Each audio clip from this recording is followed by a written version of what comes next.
அனைவருக்கும் வணக்கம். நான் உங்கள் ரியல் எஸ்டேட் புரோக்கர் கேரிஸ் கதைக்கிறேன். இந்த வீடியோவிலே வட்டி வீதம் சம்பந்தமான சில விடயங்களை நான் உங்களுக்கு தெளிவுபடுத்தலாம் என்று இருக்கின்றேன். அதாவது கடந்த வாரம் பேங்க் ஆஃப் கனடா தங்களுடைய வட்டி வீதத்தை 3%லிருந்து 0.25% குறைத்து 2.75% கொண்டு வந்தார்கள். ஆனால் என்னிடம் பல கிளையண்டும் தொடர்பு கொண்டு கேட்கின்றார்கள், பேங்க் ஆஃப் கனடாவுடைய வட்டி வீதம் மிகவும் குறைவாக இருக்கின்றது, ஆனால் ஏன் உங்களுடைய வட்டி வீதம் நீங்கள் உங்களோட மோட்கேஜ் பெறும்பொழுது வட்டி வீதம் அதிகமாக காணப்படுகின்றது என்று. உண்மையிலேயே பேங்க் ஆஃப் கனடாவுடைய வட்டி வீதத்தை இந்த லோக்கல் பேங்குகள் எங்களுக்கு தருவதில்லை. நீங்களும் யாரும் லோக்கல் பேங்குகளிடம் அந்த பேங்க் ஆஃப் கனடாவுடைய வட்டி வீதத்தை பெற முடியாது. ஏனென்று சொன்னால் அவர்கள் தங்களுக்கென்று ஒரு வட்டி வீதத்தை வைத்திருக்கின்றார்கள். தங்களுடைய லாபத்தின் அடிப்படையிலும் தங்களுடைய ஒவ்வொரு பேங்கினுடைய அந்த பாலிசியின் படியும் அவர்கள் தங்களுக்கென்று அந்த ஒரு வட்டி வீதத்தை வைத்திருக்கின்றார்கள். ஆனால் பொதுவாக நீங்கள் நாளாந்தம் தொடர்பில் இருக்கும் TD bank, royal bank, national bank, CIBC, Scotia, Desjardins போன்ற அந்த ரெகுலர் பேங்குகளிலே அந்த வட்டி வீதங்கள் ஒரு காம்படிஷனாகத்தான் இருக்கும். ஒவ்வொரு பேங்குக்கும் பெரிய வித்தியாசம் இருக்காது. ஆனால் இந்த வாரத்தை பார்த்தால் 5 இயர்ஸ் க்ளோஸ் ரேட் வந்து 3.89%லிருந்து 4.89% வரைக்கும் செல்கின்றது. ஆனால் பேங்க் ஆஃப் கனடாவுடைய ரேட் வந்து 2.75% இருக்கின்றது. அதற்கும் இதற்கும் பெரிய வித்தியாசம் இருக்கின்றது. ஆனால் நீங்கள் 5 வேரியபிள் ரேட்டில் வச்சிருந்தால் பேங்க் ஆஃப் கனடா அந்த ரேட்டை குறைக்கும் பொழுது நேரடியாக உங்கள் மோட்கேஜினுடைய ரேட்டும் குறைப்படும். அதாவது பேங்க் ஆஃப் கனடா ஒரு 4%லே நீங்கள் மோட்கேஜை வைத்திருந்தால், கடந்த வாரம் பேங்க் ஆஃப் கனடா 0.25 குறைத்திருந்தால் உங்களுடைய புதிய ரேட்டு 3.75% இருக்கும்.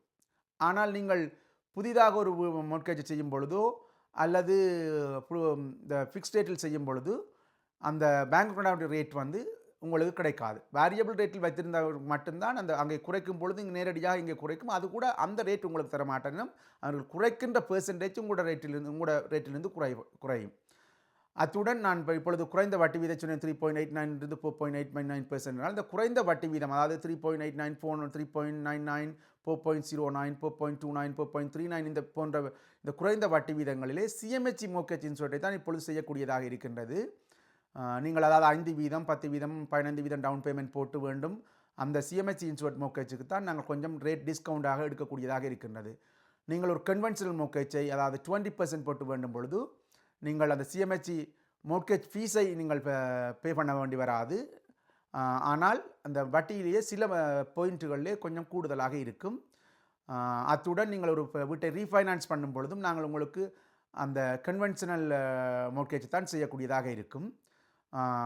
அத்துடன் இந்த நீங்கள் தெளிவாக ஒன்றை புரிந்து கொள்ள வேண்டும். பேங்க் ஆஃப் கனடாவுடைய வட்டியை இந்த வங்கிகள் எப்பொழுதுமே தரமாட்டினோம்.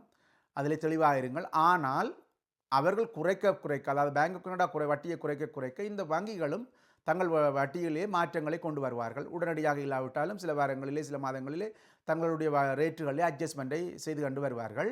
அதனால் நாங்கள் பயனடையலாம். என்னென்னு சொன்னால் கடந்த வருடம் பார்த்தால் 6%க்கு மேலே இருந்த ஃபிக்ஸ்ட் ரேட் வந்து இப்பொழுது 4% ரேஞ்சில் இருப்பதற்கு காரணம் இந்த பேங்க் ஆஃப் கனடா 7வது தடவையாக வட்டியை குறைத்ததன் காரணம்தான். அதாவது நீங்கள் ஒரு வீட்டை வாங்குவதற்கோ அல்லது விற்பதற்கோ அல்லது ஒரு மோர்கேஜை பெறுவதென்றாலோ எம்மை தொடர்பு கொள்ளலாம். இது சம்பந்தமான அனைத்து ஆலோசனைகளும் தெளிவாக வழங்கப்படும். நம்ம தொலைபேசி இலக்கம் 514-961-8141. தேங்க்யூ.